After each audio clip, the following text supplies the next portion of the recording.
Hello everyone, welcome back to my YouTube channel in designer Siya friends. आज के इस video में मैं आपको पुराने दुपट्टे को यूज़ करके बहुत ही ब्यूटीफुल सा कुर्ती के ऊपर पहनने वाला जैकेट आपको बनाना बताऊंगी, बहुत ही इजी स्टेप्स के साथ।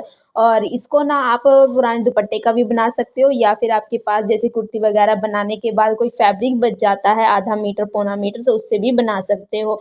बहुत ही इजी स्टेप्स के साथ आपको बनाना बताऊंगी, तो बने रहिएगा वीडियो में एंड तक मेरे साथ। इस जैकेट को बनाने के लिए फ्रेंड्स यहाँ पर मैंने 1 मीटर अस्तर लिया है। अस्तर जो है वो कॉटन का लिया है मैंने, लाइट कॉटन। और उसके बाद यहाँ पर देखो जो ओवरऑल लुक है दुपट्टे का वो कुछ इस तरीके का आ रहा है। ये लाइट गोल्डन कलर का है और खादी सिल्क का दुपट्टा है, जिसको आज हम यूज़ करेंगे जैकेट बनाने के लिए। अब हम देखो सबसे पहले ना अस्तर पर इसकी कटिंग करेंगे और ड्राफ्टिंग करेंगे। उसके बाद हम इसको दुपट्टे के ऊपर रख करके कटिंग करेंगे। तो देखो अस्तर को ओपन करके डबल फोल्ड करना है, और फोल्ड करने के बाद एक किनारे से उठा करके फिर से हम एक बार और फोल्ड करेंगे और नीचे की तरफ स्ट्रेट लाइन ड्रॉ करते हुए फैब्रिक को सीधा कर लेंगे। अब जहाँ से फैब्रिक को सीधा किया यहाँ पर हम तीरा की मार्किंग करेंगे। तीरा जो होता है हमारी जितनी नॉर्मल तीरा होती है उससे 1 इंच हमको ज़्यादा लेना होता है। तो यहाँ पर मैं 7.5 इंच का तीरा ले रही हूँ। नॉर्मल मेरा 6.5 था, 6.5 ही मैं ज़्यादातर कुर्ती वगैरह में कट करती हूँ। उसके बाद आर्म होल भी आपको 1 इंच ज़्यादा लेना है और ले करके आपको बॉक्स बना लेना है। बॉक्स इसलिए बनाते हैं क्योंकि यहाँ पर हमने आर्म होल का शेप देना है। उसके बाद अब हम लंबाई की मार्किंग करेंगे। तो लंबाई देखो, जो हमारी कमर तक की लंबाई होती है वो मोस्टली 13 इंच की होती है, और 2 इंच हमको एक्स्ट्रा लेना होता है जैकेट बनाने के लिए। तो 15 इंच हम रेडी करेंगे, जिसमें 1 इंच हम एक्स्ट्रा मार्जिन ऐड करके यहाँ पर मार्किंग कर लेंगे। अब हम इसको भी स्ट्रेट कर देंगे यहाँ से, और स्ट्रेट करने के बाद ये हमारी लेंथ हो गई है इसकी जैकेट की। और उसके बाद अब हम फिटिंग की मार्किंग करने वाले हैं। तो फिटिंग देखो, जितनी आपकी फिटिंग है बस्ट साइज़ की, यानी कि देखो 34 है बस्ट साइज़, तो उसका 4th पार्ट हुआ 8.5। तो 8.5 पर मार्किंग करेंगे और 1 इंच हम लूजनेस के लिए देंगे। जैकेट हमारा लूज होता है, और उसके बाद जहाँ पर आपने 1 इंच एक्स्ट्रा लिया वहाँ से 2 इंच और एक्स्ट्रा लेंगे मार्जिन के लिए। उसके बाद हम कमर देखो, कमर 7.5 इंच है, 4th पार्ट यानी कि 7.5 होगा 30 का।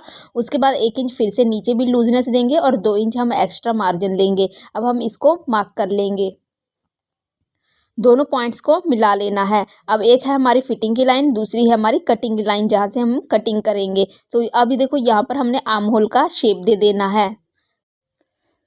अब हम यहाँ पर नेक की मार्किंग करेंगे। तो नेक देखिए फ्रेंड्स, जिसके ऊपर भी हम जैकेट वियर करेंगे, यानी कि कुर्ती हो गया, अनारकली होगी, कुछ भी हो गया, तो उसका ना देखो नेक की जो विड्थ होती है मोस्टली 3 इंच ही होती है। इससे ज़्यादा हम नहीं रखते, या तो 2.5 इंच रखते हैं या 3 इंच रखते हैं।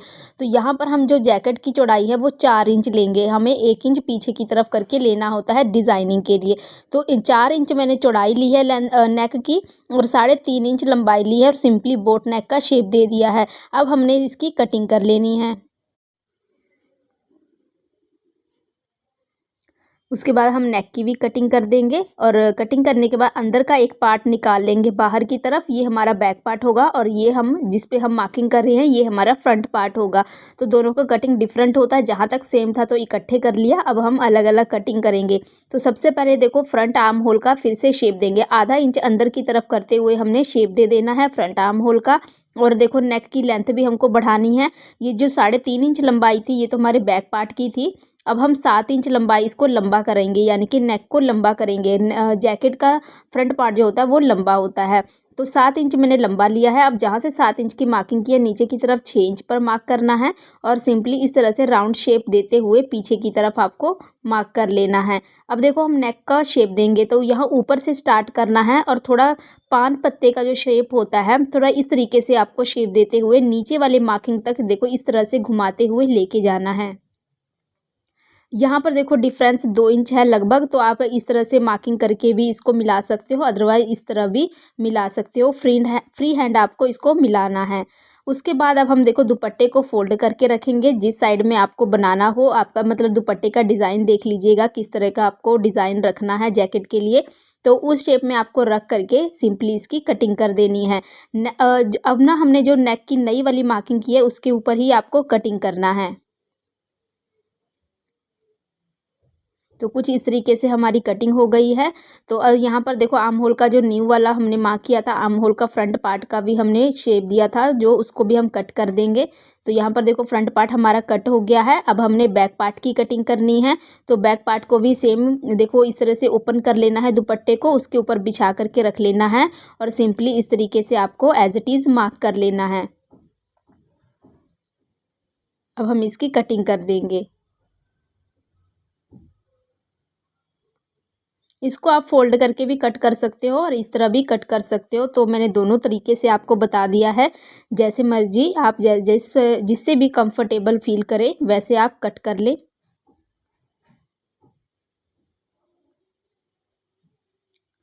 तो ये हमारा बैक पार्ट की कटिंग हो गई है फ्रेंड्स।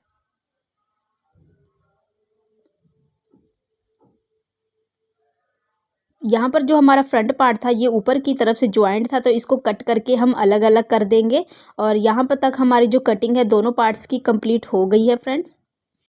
कटिंग के कंप्लीट होने के बाद अब हम स्टिचिंग स्टार्ट करेंगे। तो सिलने के लिए सबसे पहले हमें डोरी की नीड होगी। तो यहाँ पर आपका दुपट्टे का जो फैब्रिक बचा होगा उससे आप पतली डोरी बना लीजिएगा फ्रेंड्स। और डोरी बनाने के बाद 2-2 इंच के आपको 6 पीसीस कट कर लेने हैं। तो यहाँ पर देखो मैंने 2 इंच के 6 पीसेस कट कर लिए हैं। अब हम अस्तर का पार्ट लेंगे और जिस साइड से आपने मार्किंग की है ना, फिटिंग वगैरह की मार्किंग, तो उसी साइड में आपको फिर से मार्क करना है। अब यहाँ पर देखो 8 इंच पर हम मार्क करेंगे और मार्क जहाँ पर 8 इंच का मार्क किया वहाँ से 1.5 इंच का नीचे की तरफ हम 3 और मार्किंग करेंगे, यानी कि देखो 3 हमने मार्किंग करना है। और सेम ऐसे ही हम दूसरे साइड में भी मार्क कर लेंगे, 8 इंच पर मार्क करेंगे और उससे नीचे 1.5 इंच पर फिर से 3 मार्किंग कर लेंगे। अब जो हमने ये मार्किंग की है इसके ऊपर जो हमने ये पीसीस कट किए हैं ना, इसको हमने ना इस तरह से ट्विस्ट करना है, यानी कि फोल्ड करना है और इस तरीके से रखते हुए हमको सिलाई लगा करके इसमें अटैच कर लेना है। दोनों साइड में सेम ऐसे ही आपको अटैच करना है। जब ये आपका अटैच हो जाएगा तो इसको हम बैक पार्ट का जो अस्तर का पीस था उसके ऊपर रखेंगे। ये देखिए जो हमने जॉइंट लगाया है ना, यानी कि जो पीस अटैच किया ये आपका ऊपर की तरफ दिखना चाहिए। इस तरह से रखते हुए ऊपर की तरफ शोल्डर के पास आपको सिलाई लगा लेना है। सेम ऐसे ही अब हम दुपट्टे वाले फैब्रिक के ऊपर, यानी कि हमारे मेन फैब्रिक के ऊपर भी शोल्डर पर स्टिचिंग लगा लेंगे। स्टिचिंग लगाने के बाद अब देखो दोनों पार्ट्स को इस तरह एक दूसरे के ऊपर रखेंगे, यानी कि आपको ना शोल्डर की सिलाई को लेकर के चलना है। शोल्डर की सिलाई दोनों का राइट साइड अंदर की तरफ होगा और रॉन्ग साइड यानी कि जहाँ पर फैब्रिक आपका दिख रहा है वो आपका दोनों बाहर की तरफ होगा। इस तरह से रखते हुए देखो यहाँ आगे की तरफ से आपको सिलाई लगाना स्टार्ट करना है। सिलाई जब लग जाएगी यानी कि पूरे नेक के ऊपर सिलाई लगाना है, फ्रंट पार्ट एक कॉर्नर से स्टार्ट करके दूसरे कॉर्नर पर। जब सिलाई कंप्लीट हो जाए तो छोटे छोटे आपको कट्स लगा लेने हैं। कट लगाने के बाद अब हम इसको टर्न करेंगे कुछ इस तरीके से, अंदर की तरफ पलट देंगे सबको और पलटने के बाद अच्छे से हाथ से सभी कॉर्नर्स को सेट करते हुए इसको फिनिशिंग देंगे। जब ये आपका अच्छे से सेट हो जाएगा तो ऊपर की तरफ से फ्रंट पार्ट में यानी कि नेक के पास आपको टॉप सिम लगाना है। टॉप सिम के कंप्लीट होने के बाद अब हम बैक पार्ट को भी सिलेंगे। तो बैक पार्ट को कुछ इस तरीके से आपको रखना है सीधी तरफ से और एक पार्ट को उठा करके इस तरह से हम टर्न करेंगे और दूसरी तरफ अस्तर के ऊपर रखेंगे। रखने के बाद कॉर्नर पर सिलाई लगा लेना है।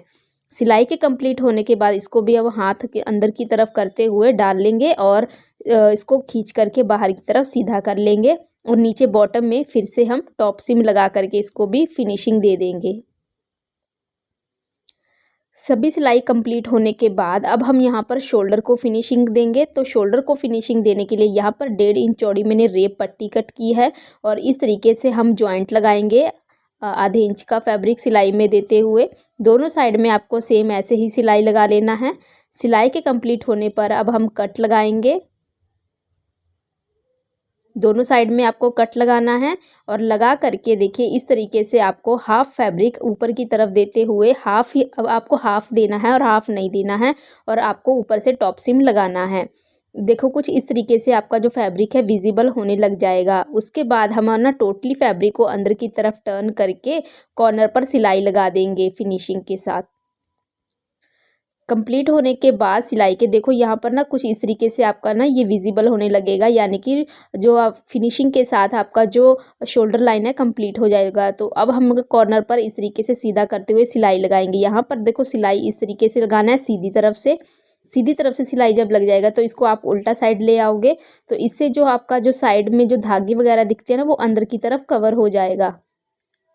इस तरीके से सेटिंग करने के बाद अब जो हमने फिटिंग की जो मार्किंग की है उस फिटिंग की मार्किंग के ऊपर आपको सिलाई लगा लेना है। कुछ इस तरीके से सिलाई कंप्लीट हो जाएगी तो सीधी तरफ से आपका जो जैकेट है कुछ इस तरीके से दिखने लग जाएगा।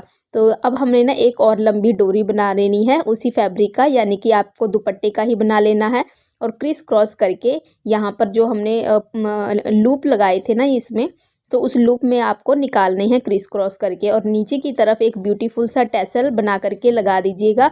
तो ऐसे आपका जो जैकेट है वो बिल्कुल रेडी हो जाएगा वियर करने के लिए। तो यहाँ पर मेरा जैकेट जो है वो वियर करने के लिए रेडी हो चुका है।